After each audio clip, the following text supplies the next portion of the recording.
The world is a diverse and beautiful place.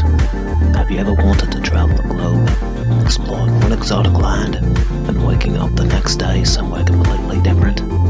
Experiencing the nature, the people, the culture, the art, ancient and new. Come along with me. From ice to desert, beaches to mountains, in the jungle, in the city, and everywhere in between. Soaking in the splendor Mother Earth and all her inhabitants have to show us. By air, by land, by sea, this is Around the World at the Speed of Mike.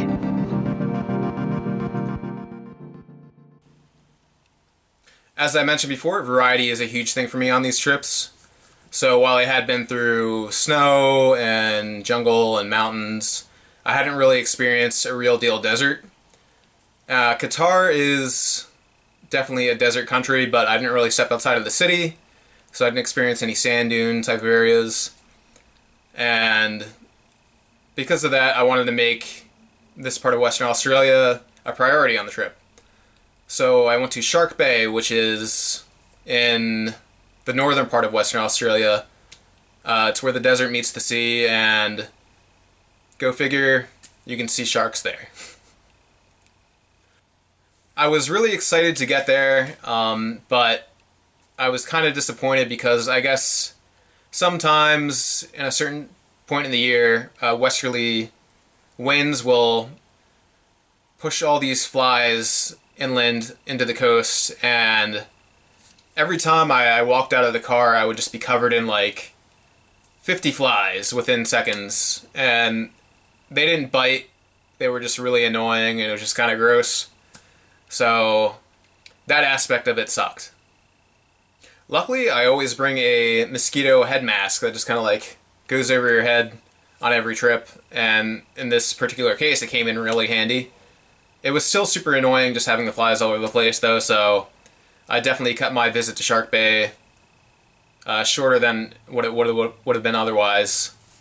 But without the flies, it's amazing, awesome place. You can easily see sharks and giant stingrays from the surrounding cliffs like Eagle Bluffs.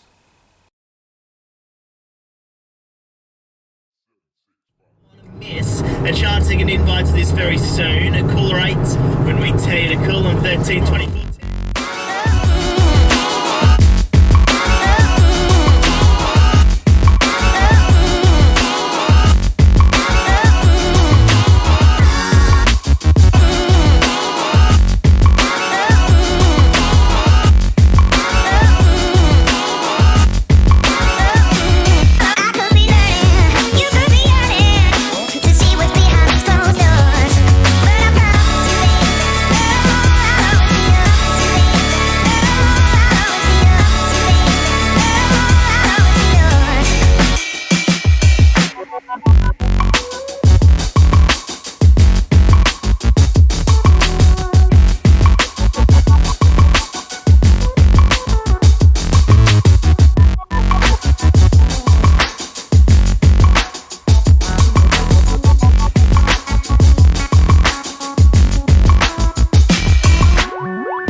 In Perth, I stayed at the Emperor's Crown in a 6-person dorm room. That was $24 per night over the course of 4 nights. 2 nights I spent sleeping in the car, in the rental car. Food in Australia seemed pretty pricey to me, even at the supermarket. It's not like Norway or Iceland prices, but definitely expect to pay more than the States. When I was in Scotland, in Edinburgh, I went to a comedy show, and one of the guys was talking about his time living in Australia and how expensive the food was, and he had this really good tip about going to Domino's because you can get a hot and ready there for $5 even, and I just thought that was really funny that, I don't know, when I saw the Domino's pizza there, I was like, oh, there it is, that guy was talking about it. And $5 in Australian money is $4 in US money, so keep that in mind.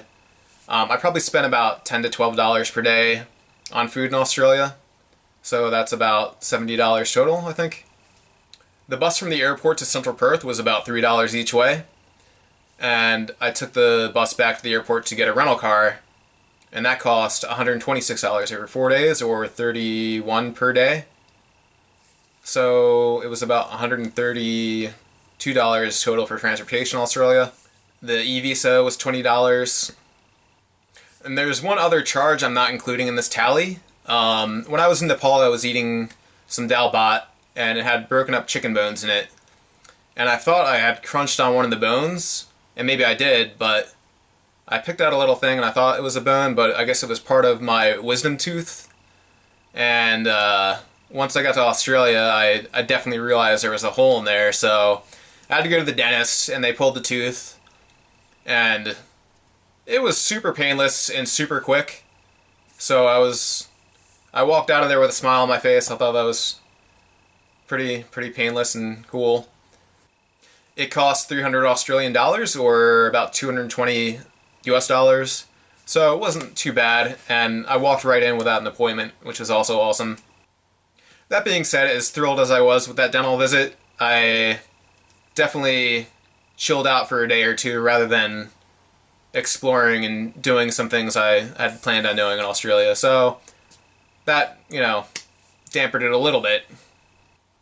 So 6 nights in Australia cost me $312 US dollars. My flight from Denham to Perth, Australia cost $105 US dollars on AirAsia. And it's 60 days into the trip, and I've spent about $2,603 US dollars thus far. Up next, we'll take a flight to Macau in China. Hey, if you'd like to see more videos like that, make sure to subscribe to my channel and check out the rest of my videos around the world at the speed of Mike.